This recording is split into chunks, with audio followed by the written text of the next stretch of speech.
Hello, Vlad with a new story from my channel, amazing story. Are you getting rid of me? Sergey didn't even flinch, continuing to stare at the road, where roadside posts, scattered birch trees, and the sagging fences of increasingly run-down villages flashed by. It's for your own good, he said in the familiar, irritated tone he'd used with her for the past 2 years. The tone one usually uses when asked, "Did you take out the trash?" Formally, without emotion, with a barely concealed desire for the interlocutor to leave. Regina turned to the window. 25 years ago, his voice sounded different, more tender. Love shone in his eyes, albeit restless, rebellious, but how long ago it was, as if in another life. They met in their second year.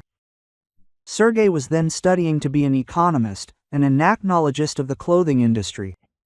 They met at a party of mutual friends.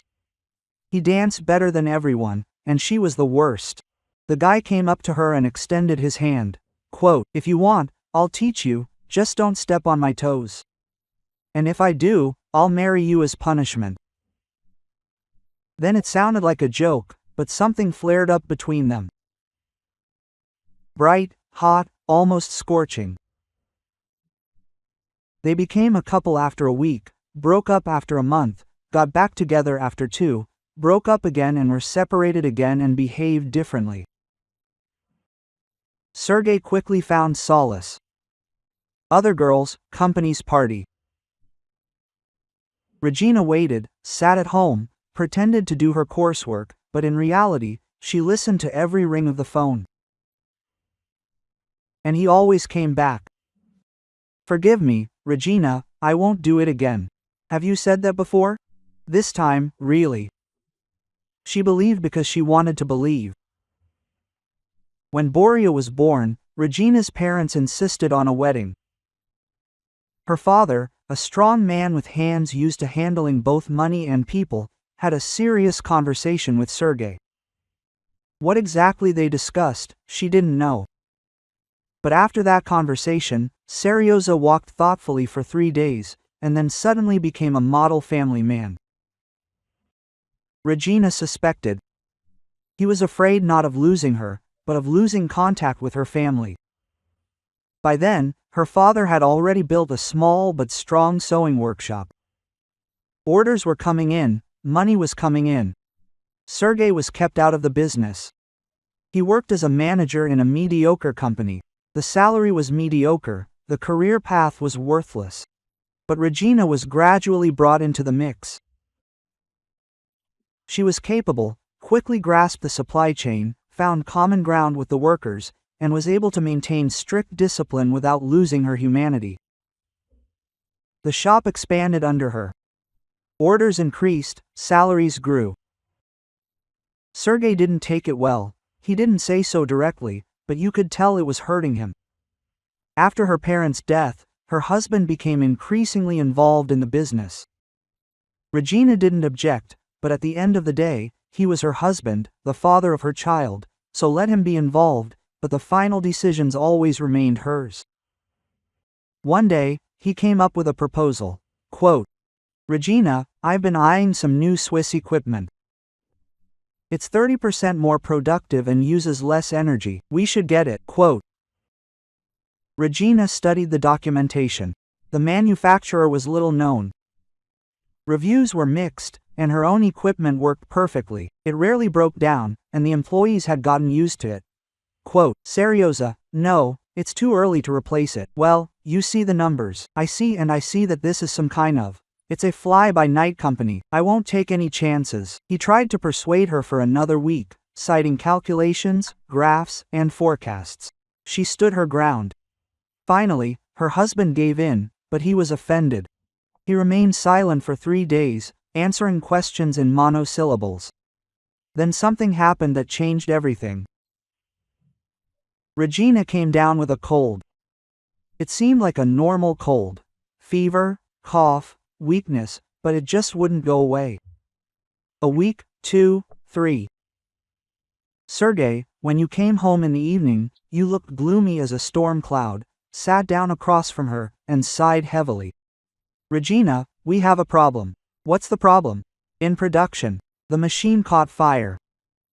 One of the employees was injured, her face burned, smoke inhalation, and she was young, 23, pretty. Regina went cold. How did this happen? Apparently, the old equipment. A spark landed on the fabric, and it caught fire. There are serious burns there. God, I need to visit her right now. No, he snapped. Husband, I'll handle it myself. It's all my fault. You're already sick. Why else would you be nervous? But I have to. Quote. Regina, I said, don't. She was confused and silent. From that day on, she got worse. Not physically, but mentally. Guilt gnawed at her from within, preventing her from sleeping. That girl was young, beautiful, and now she was disfigured, and all because of her, because of Regina, who was greedy and didn't want to invest in new equipment. She started having panic attacks. Her heart was pounding so hard it felt like it would jump out right now. Her wallet got worse, became tearful and exhausting. Nightmares appeared at night. The burning girl, her screams, the smell of scorched fabric and skin. A month later, a woman came and introduced herself as the victim's lawyer. A strict suit, a stern look, a folder with documents.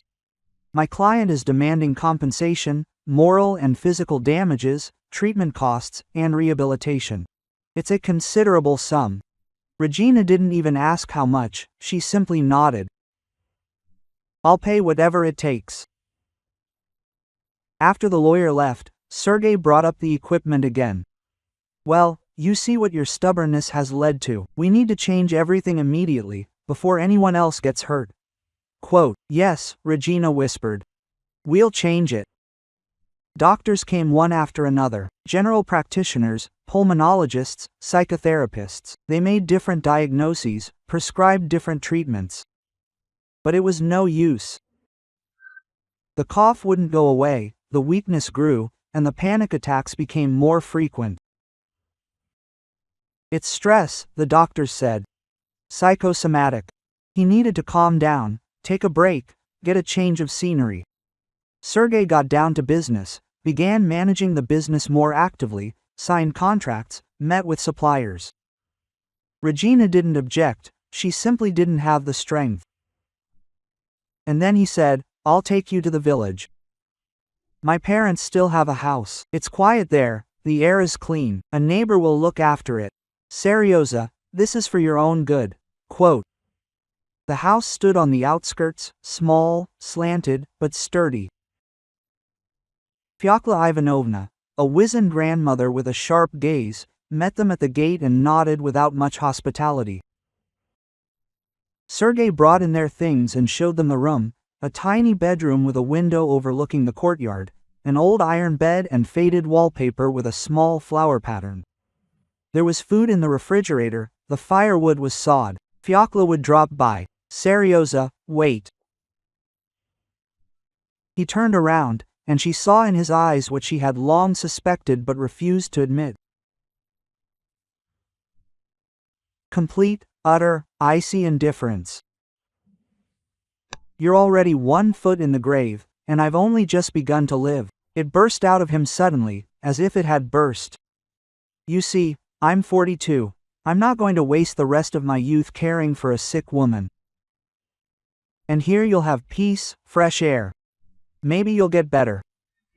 Well, or maybe he shrugged. Nature will take its course. Regina was silent. The words stuck somewhere in her throat, along with the familiar lump. Lie down, rest, and I'll come back when it's time. And he left that same evening. For the first week, Regina hardly got up. She lay there, staring at the ceiling, counting the cracks in the whitewash. Fyodor brought food, cabbage soup, porridge, bread, put it on the table silently and left. Nightmares began to appear at night. That same seamstress in burning clothes, her screams, the smell of smoke and leather. Regina woke up with her heart pounding, choking from coughing, clutching a glass of water with trembling hands. That night the attack was especially severe. Fiacla must have heard, walked around to the room without knocking and turned on the light. "What are you yelling about? Keeping me awake?" "Sorry, I can't stand it, I'm suffocating." Grandma sat down on the edge of the bed and took her hand. Her palm was dry, rough, but warm. "What's bothering you?" Regina told her everything about the fire, about the injured girl, about the guilt that was keeping her from living. Fiacla listened silently, then chuckled. "What a fool. The problem isn't in your lungs, it's in your head. You're driving yourself crazy. Well, the girl. Have you seen her? That girl?" "No, Serioza didn't allow it." "Now you figure it out." Fiacla got up. "I'll come in the morning. Will you work?" "I can't." "You can, otherwise you'll kick the bucket here." Fiacla turned out to be a real despot. The next morning she woke up at 7 a.m. She dragged along an old dress and rubber boots. "Get up, we're going to weed the garden." "I really can't." "You can, your arms and legs are still there. They're still there, so you can." She only lasted an hour, then collapsed onto the garden bed, breathing heavily. "Well, that's not bad. Maybe you'll work a couple of hours tomorrow." That's how her new life began. Fiacla kept her busy from morning until night. The garden, the chicken coop, chopping wood, fetching water, mending the fence. Meanwhile, Grandma kept brewing some kind of herbs. Regina drank, wincing from the bitterness. That's for the cough, and that's for the stupidity in her head. There are no herbs for stupidity. Of course there are. Drink, come on. Strangely enough, the nightmares subsided less frequently. The cough didn't exactly go away, but it seemed to become milder. The attacks were less frequent. Or maybe she simply didn't have the strength left to panic. Regina collapsed into bed and slept like a log. Across the street lived another neighbor, Ivan Stepanovich, about 50 years old, already gray-haired, wearing glasses, with intelligent eyes. A former history professor who had moved to the countryside to escape the bustle of the city. They met at the well. But Regina couldn't pull the bucket out. Her hands weren't strong enough yet. Ivan Stepanovich helped. "Thanks. You're welcome. New here?" "Well, yes, just a temporary stay. Get some treatment." She nodded. "A good place for that," the man said thoughtfully. "Quiet, easy to think here." From that day on, they began exchanging a few words when they met.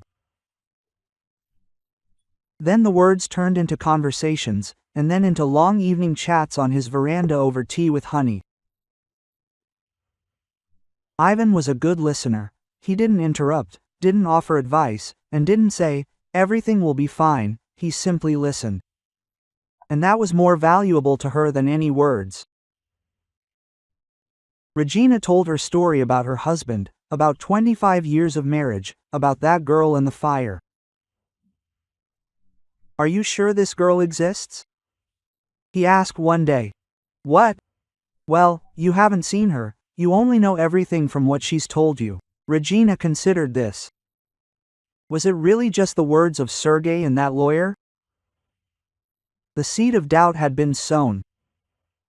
Several months passed.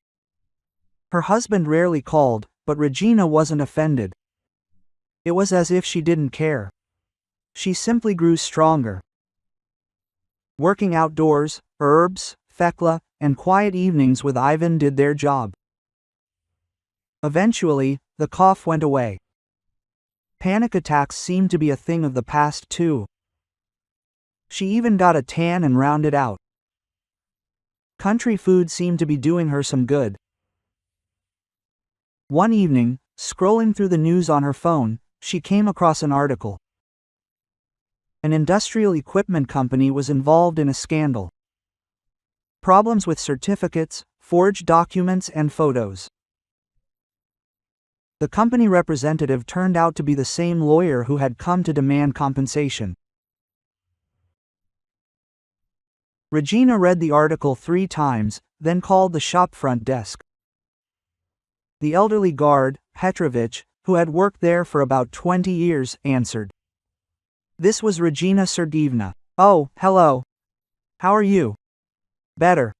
Listen, Petrovich, we had a fire 6 months ago. A seamstress was injured. A pause. What fire, Regina Sergeevna? Well, the machine caught fire. The employee was burned. No, nothing like that happened. We never had fires before. Phooey. Regina hung up and sat down. She stared into space. So there was no girlfriend, and her husband had concocted the whole thing with that woman. At first, he tried to convince her to just buy the equipment, but he must have had some interests in mind. Some kind of kickback, but it didn't work. And then they concocted the story about the injured woman, just to squeeze out some money and agree to replace the equipment, and at the same time get rid of his wife, drive her into depression, into illness, take her to the village to die, and quietly run the business her parents had built. It all came together. The next day, Regina took the bus into town. She reached the workshop and went into her old office. She turned on the computer. No one had changed the passwords. Sergei's self-confidence played into her hands. She downloaded all the documentation for the past 6 months, contracts, invoices, correspondence, returned to the village and sat down to study it. An interesting picture emerged. Her husband had entered into several dubious deals, inflated prices, and siphoned off part of the money who knows where, while also racking up debt. The workshop, which had been bringing in a steady profit under her management, was now barely staying afloat. She called her son. Borya was studying in Moscow and rarely visited, but he kept in touch with his mother. He said, "Hi, Mom, how are you? Dad said you were feeling unwell? Seriously?" "Yeah, Dad talks a lot. Listen to me carefully." And she told him everything. About the fake fire, about the swindler, about the shady deals. Boris was silent, then said hoarsely, "I'll be back in a week for good." And then, after her conversation with her son, Sergei arrived unexpectedly, without ringing the bell, opened the gate, and froze. Regina was standing in the garden, wearing an old sarafan and a headscarf, picking tomatoes into a basket. Her cheeks were pink, her eyes clear, her movements light. He turned pale. "You're alive? Well, as you can see, you were dying. You changed your mind." Regina straightened up and wiped her hands on her apron. "I know everything about the fake fire, about your accomplice, about how you embezzled from the company. The divorce papers are ready. A fraud case has been opened." Sergei's face distorted. He tried to say something, but then Ivan Stepanovich came out of the house. He calmly stood next to Regina. "Some problems." Sergei looked from her to him and realized something. He turned and walked to the car. The divorce was finalized quickly.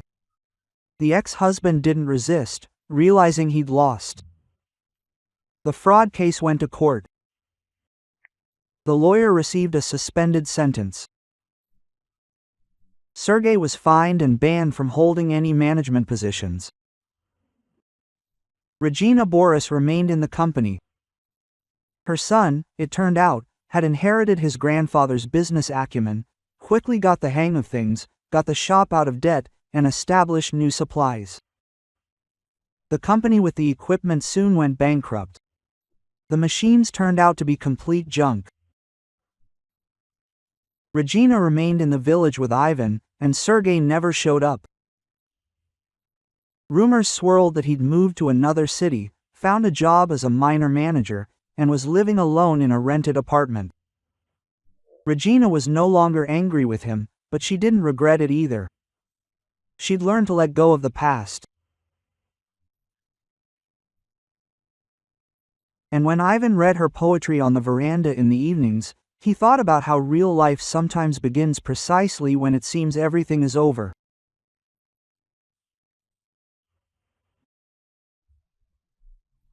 If you like this story, please support me with a thumbs up button. One simple action, but it means a lot to me. All the best, M.